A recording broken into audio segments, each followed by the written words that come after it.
Welcome to the Combat Learning Podcast. I'm your host, Josh Peacock. If you aren't already, please go to combatlearning.com/newsletter to get subscribed to updates on the podcast and training resources. To say thanks, I'll give you my transfer cheat sheet, a simple list of do's and don'ts for how to design your practice activities for maximum effectiveness. If you've ever wondered if your training methods are going to transfer to competition or self-defense, this cheat sheet is for you. Plus, I'll send you my little ebook, An Introduction to Motor Learning for Martial Arts, to get you up to speed on what we're talking about. Go to combatlearning.com/newsletter to claim that now. Today, Dr. Rob Gray returns to talk to us about an exciting concept called the differential learning effect. The so-called ecological approach is often used synonymously with the constraints-led approach, but it also encompasses other frameworks such as differential learning. Differential learning is about true randomness in practice conditions. The constraints-led approach, on the other hand, is about purposefully designed environments. Both work, so is there a way to combine both approaches and gain the positive effects of each? In fact, there is. In this episode, Dr. Gray walks us through a synthesized approach that he calls the constrained differential learning approach. So if you're excited to jump in, hit the subscribe button on your podcatcher and enjoy the show.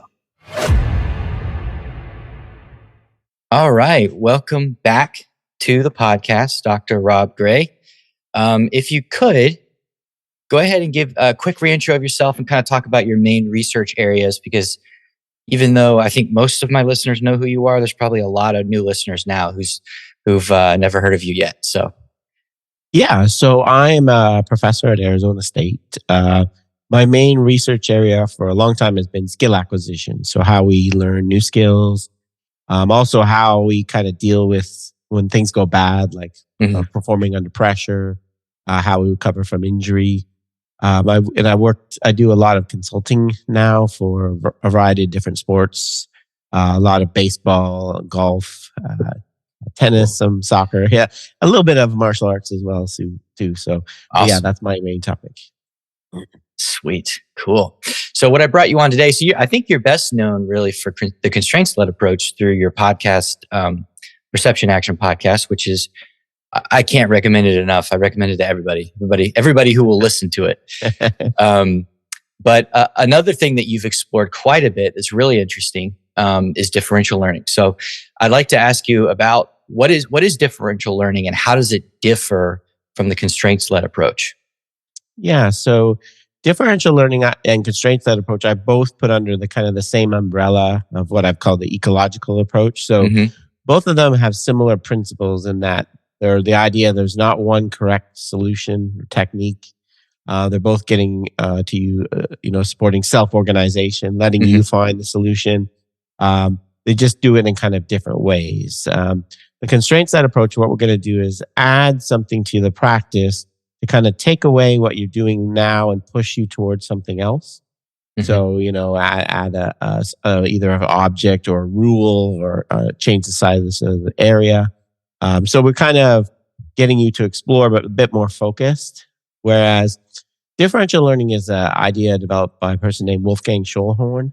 And the idea here is what we want you to do is get you to explore the whole wide range of solution space. So we're not trying to get you to move in any way like we might want you to in competition or in the game. We're getting you to explore. So you look at the research on it to have people stand on one foot and do something, cover one eye, hold their arms across. So the idea is to get you to explore movements from all these different postures and positions and types so that you learn about how the relationship between how I move and what happens in the environment. So it's again, really focused on self-organization and learning to come up with multiple different movement solutions, but it's a bit more. Sometimes Wolfgang Schulhorn doesn't really like this term, but I call it variability for variability's sake. We're just kind of throwing random things at you, to get you to do, and sometimes really crazy things, rather than a really more focusing like a constraints-led approach. Yeah, that's what struck me about differential learning. So looking at the constraints-led approach, I like that because I come out of a traditional background. So I like the idea that even though I'm letting the students explore things, I still have some control and guiding. Mm-hmm. so Yes, there's a lot of designing going on. Whereas with differential learning, there's a lot of just like pure randomness going on. Yeah, for sure. And it's I find, I've used it. It can be a hard sell sometimes for people, especially when you're working with higher level athletes. I work, like I said, in baseball, getting a batter to hit off 1 foot or do these kind of crazy things, and they look at you like, what the heck? What? So, yeah. But there's actually, and there's a lot of, so I have a web page where I'm keeping a running tally of research that's compared either differential learning or constraints-led approach to more traditional prescriptive coaching. And there's actually quite a few studies of differential learning showing how effective it can be in a variety of sports. Yeah. If I'm not mistaken, you did a study that contrasted CLA, differential learning, and more traditional approaches. Yes. Yeah, I did a baseball one where we had people trying to learn to hit the ball to a certain field. And we just compared those three. And the constraints one in the end was better, I think, overall. But differential learning certainly had a lot of positive effects too. Awesome. Yeah. That's really cool. So what does coaching look like with differential learning? Is it does it terminate at giving the parameters of the exercise? Is there a particular way of doing feedback? How does it look? Yeah, I guess it's, there's kind of different variants of it. And the most extreme version that you don't, in kind of what's a lot of the published studies, you don't give any instruction at all of how to do the action, and you don't give any corrective feedback. It's really the extreme version that there's no correct solution at all. So, you give a person, like the most recent one I read was a golf one, and they had people, you're hit out of the sand, hit with the ball in front of your stance, back of your stance. Yeah. This club. So, and literally you switch from every single execution. There's no repeats at all. So you never do the same action twice in the same way twice in a row. You have kind of the coach has this list of possible options, and they pick a new one every time. So you move in a different way every time. If you do the kind of the true version of differential learning. Cool. So how does that, does the idea of search as learning fit in there, where like in your book, How We Learn to Move, you talked about transitional feedback. Can transitional feedback work with differential learning? Is it more of a faux pas in that community? No, I think so. I think it fits nicely with the learning as search, because the idea is you're learning about the space of all the solutions. And so when you get in a game, you'll kind of be able to find a solution better, because you've learned, you're playing tennis and you get a bad bounce and you got to do it between the leg shot. Right. Yeah. Because you've done these weird things, you've learned kind of, that's kind of over there. Right. It doesn't really, so transitional feedback is kind of feedback that tells you whether your search is headed in the right direction. So it doesn't really emphasize that, but I think, it's, it's in real extreme version of there's no real right or wrong at all. Right. So you're not moving in any direction. So there's no transitional feedback to give. Yeah. I think that's, the constraints-led approach is a bit more starting with the idea that is something about the solution we want. Like we can identify certain patterns of movement that we want, whereas differential learning is really more purist of self-organization, that anything goes almost, as long as it achieves your goal. Yeah. Yeah. This is very interesting. I know you talked recently about this on your podcast as well, kind of going through different views of like invariant features and stuff like that. So I definitely, what episode was that? I'm sorry. I'm trying to remember. It was one of your more recent ones where you were going through, you were talking about pure self-organization approaches. I think it was my most recent one where I was talking about I'm kind of seeing these kind of different camps involved develop within the ecological approach. Yeah. Some people on the extreme end, kind of the traditional way is that there's one correct technique in terms of, right. You have to have these positions of your body and you have to move in this way. At the other end is differential learning, where there's no correct technique at all.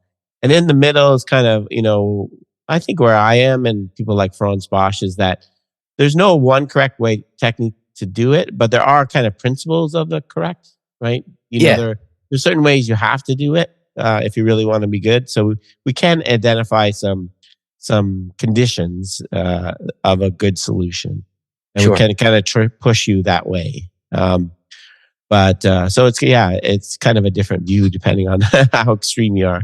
Right. So 426, that's the number of the episode for listeners to go and listen to that. Highly recommended. I think an example, because I since listening to your podcast the last few years, I've tend to think of correct as more of like a range. Yeah. Because there's a lot of different ways to do it functionally, but then there's a range out of which you start to fall into where it's not really effective, or maybe it makes you injury prone, or I don't know as much about baseball, but I know that a lot of times pitchers will throw in a way where their elbow wings out and it really starts to tear on their rotator cuff. Whereas if their elbow's more forward, it's more forgiving. Mm-hmm. Yeah, if you keep so kind of, and this applies, I think, to martial arts or anything, the idea of keeping the kinetic chain intact, right? So you want to move, whenever you move, or I think Franz calls this proximal to distal. You want to move from the big muscles in your body to the small ones, right? So you're gathering, when you're punching, you're gradually pushing off from the ground, gathering force from the ground, transferring up your legs, your torso. You want to keep it in the big muscles right to the end, because your elbow is super weak, right? It's not meant to handle all these forces. And your wrist. You want to transfer it through your shoulder and and so that's that's what I would call like a condition of effective movement. So that you're right. I think that constrains the number of solutions that are possible, right? You're right. And the range is, I think, or some people call it bandwidth. I think that's for sure. That's a good way to think of it. Cool. So if I recall, a differential learning is really, the theory is based around like stochastic resonance. Yes. What is that, and how can we understand it from an ecological dynamics perspective?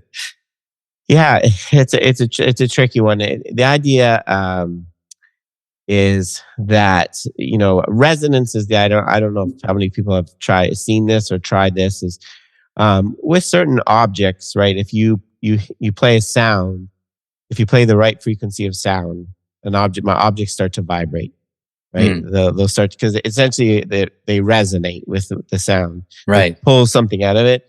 And that's the idea that stochastic basically means random. If I add random conditions to practice, I'm going to pull out your skill. That's kind of the idea. And there's a very formal mathematical definition and things, but I think it's strength through randomness, I think, is the way it's simply put. Yeah. The way I've explained to people is like I don't. So the thing with stochastic resonance is, as with a lot of stuff in ecological dynamics, is pulling terms from like other disciplines and applying it to movement. And so it's like stochastic resonance sounds like a radio thing. It sounds like wave signals and things like that.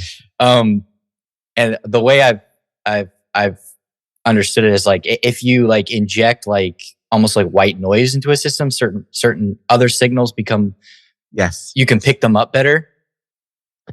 Yeah, for sure. And like, so one of the things about the ecological approach, like, it falls under the ecological dynamics, like the second word, dynamics, kind of dynamical systems, is one of the basic beliefs in that is there's these fundamental principles that apply all through nature, like including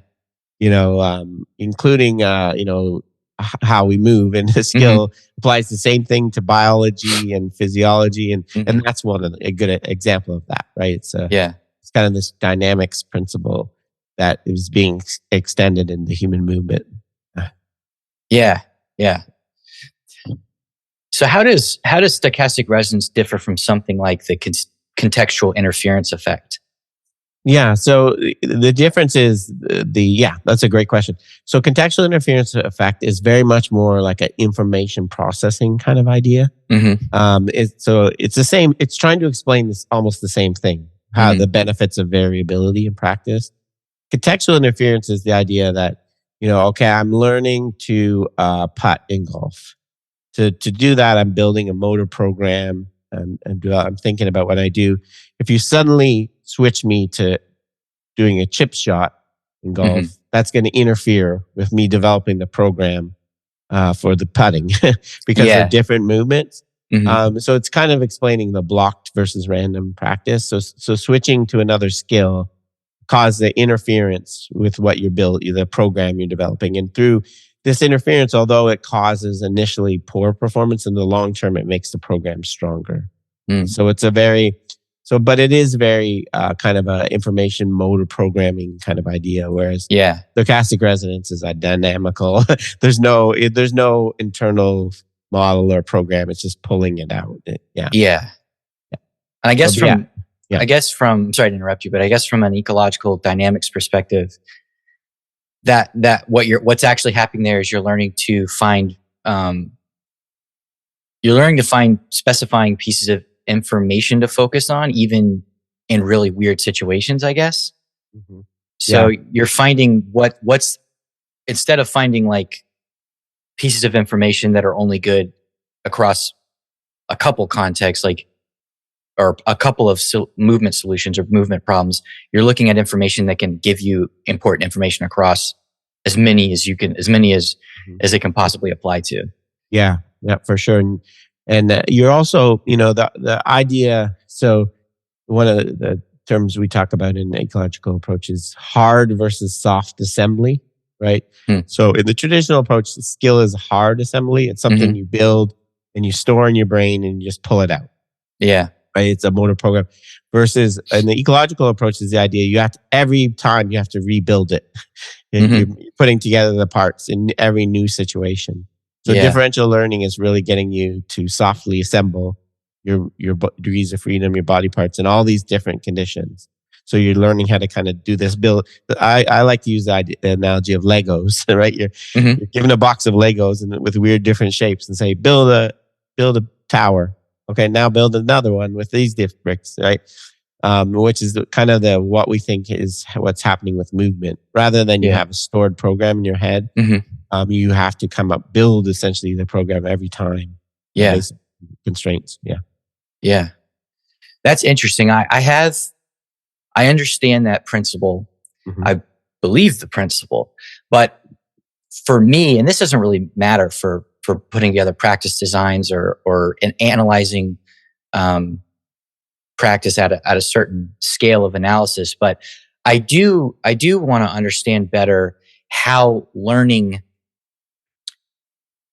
because we do see skill gains, we do see learning, we do see people putting together more functional patterns, even though they're assembling the movements again in the moment every time they do it. Are there physiological? Well, I mean, there have to be. What are the physiological mechanisms that persist that across practices or across performances? Like, is it a combination of the brain and the nervous system, and there's changes happening there? I'm just trying to figure out how the learning persists from one to the next. I think that's always been a kind of a point of what's going on in the brain in the ecological approach has always been and it's just a very different view. If people are interested, there's a whole field called radical embodied neuroscience, which is very different. But basically, the idea is you're just building connections between perceptual information and movement. Right? You're building these information control laws that's what kind of gets remembered in the system. And rather than, so the idea is changing things from nouns to verbs. So you don't have memory. You don't have a thing stored there. Your system just remembers. It kind of, by the way it's changed. Yeah. Mm-hmm. So it's a very different view of what's going on for sure. Well, how learning takes place. Yeah. Yeah. That's where I'm hung up on, is how the remembering, what is the mechanism of remembering? And I'm content to not understand it at the like molecular level. If you say, hey, it's distributed across the brain and the nervous system and the sensory organs, I mean, that's fine. Like, I don't have to, I don't have to go deeper than that necessarily, because that's just that's just too many things, I guess, to understand how that works at a mathematical level. Yeah. For those that are interested, I have an episode a few months ago, Andrew Wilson and I kind of tried to talk through what memory is in the ecological approach. Yeah. But yeah, it's just a very different concept. It's hard to simply explain it, which because it's totally different from the way we it's not, I mean, it's easy to think of it as like a file in a computer that is stored in your brain and encoded somewhere, but that doesn't appear to be necessarily what's happening. No. Yeah. Okay, cool. Coming back to differential practice, how would you use a differential practice design for something like a combat sport? What is it that we're actually randomizing? Because there's more going on, I think, than a hit, like a swing in a baseball. Mm-hmm. So are there principles about what to randomize? Yeah, this is something I've actually found a little tricky to get from the published research on it. What's good to vary. Usually it's kind of put into different classes of like body postures, types of movements. So imagine you're like training someone to do a takedown in martial arts. Like, so you could change the starting position in front of the person, behind them, to the side, this far away, that far away. Yeah. Then you change your body. Okay, start with your arms crossed, one arm up. Then you can change the type of movement, right? You have to move quickly towards them. You have to move slowly. So usually you kind of put up a whole bunch of different possible parameters. As far as I'm not quite sure what to pick, right? Myself. There's some secret sauce to it. I know exactly what it is, but it seems like pretty much sometimes, visual information, you can put a patch over one eye, over another one. So it's almost really anything goes. And a lot of it is similar to in kind of task constraints you might use as well. So you could use different surfaces, different size surface, So basically you come up with this list and kind of pick on each attempt, we're going to do this, and then you do the next one. So cool. So if you coach from an overall constraints-led framework, how do you approach embedding it into your program? When is differential learning more appropriate? I mean, is it more appropriate at some points or advantageous at some points? Is it something you should do all the time? Like, how do you embed it into that? So I use it sometimes in the true definition, where just kind of giving people a different feel, but my preferred way to use it, I call it constrained differential learning. So what I'll do is I'll put a constraint in, so I'll have a batter that's kind of rolling over on their front foot or something like that. I'll put a constraint of like a ramp in, and to kind of get them to change their movement. So use a constraint set approach. Then within that, I'll add a bunch of variability. So I'll add different bat weights, different positions, different things. So I have a constraint that's trying to get you to focus and go somewhere. I find it helps sometimes when I don't know if you have the same experience. Sometimes when you add a constraint, the athlete just can't quite figure out what to do with it. Like the one you mentioned, the elbow thing with pitchers, what we do for that is we put a connection ball. So we put a rubber ball under their arm. Yeah. And you have to throw so the ball goes forward. So it makes you keep your arm in. Some pitchers will never figure out how to do that. They kind of get stuck with a constraint. So what I'll do is I'll add a little differential learning. Okay, try on leaning back on one foot first. Try a flat mound, upward mound. So I'm trying to kind of give them a little push to find a new solution. And so that's the kind of the way I like to use it a lot. Cool. So it's almost like it's a little bit of a background accent to what's going on with constraints-led approach. Yeah. So it's trying to get you to, it's kind of the same thing, same principle. Let's get you to explore a loss of solution space. But in this case, I'm going to explore within this area of where I've added the constraint. Cool. Are there any good books or articles out there to read more on differential learning? I know you have your page, which I'll definitely link in the description, but is there anything else? Is there the book on the subject or the article or? I don't know if there's not just kind of, there's a few of Wolfgang Schulhorn's articles where it explains the basic idea. I think if you go through any of his kind of recent studies, he's done one on like weight, like strength and conditioning one, I think, volleyball. They've done quite a few recently. If you go through kind of any of those articles, I think you can see they explain the logic and then they show you all the conditions of how they use it. So that's probably the easiest way. I don't know of any kind of overall general article that covers the whole thing. Okay, cool. Yeah, I haven't been able to find any books. So no, I don't think that. Yeah, I'm surprised he hasn't written one. Yeah, cool. Maybe he's got one in the works. Hopefully, that would be really cool. Awesome. Well, I appreciate your time. That was really, really good. Is there anything you want to plug? I know you've got your books about a year old now, I think, but. No, just, you can find everything about me at perceptionaction.com, the book and the website, a book and the podcast, and have other books coming out. I'm not sure when, but they're on the horizon. So a follow up to that one and a baseball one for those that are in baseball. Yep. Awesome. Very cool. Thanks for coming on. You're welcome. My pleasure. Thanks so much for listening to the Combat Learning Podcast. If you enjoyed this episode, remember to leave us a review on Apple Podcasts or Google Podcasts or your podcatcher of choice. It really helps us out. Finally, this episode, including the intro music, is produced by Micah Peacock. Thanks in advance, and I'll see you on the next episode.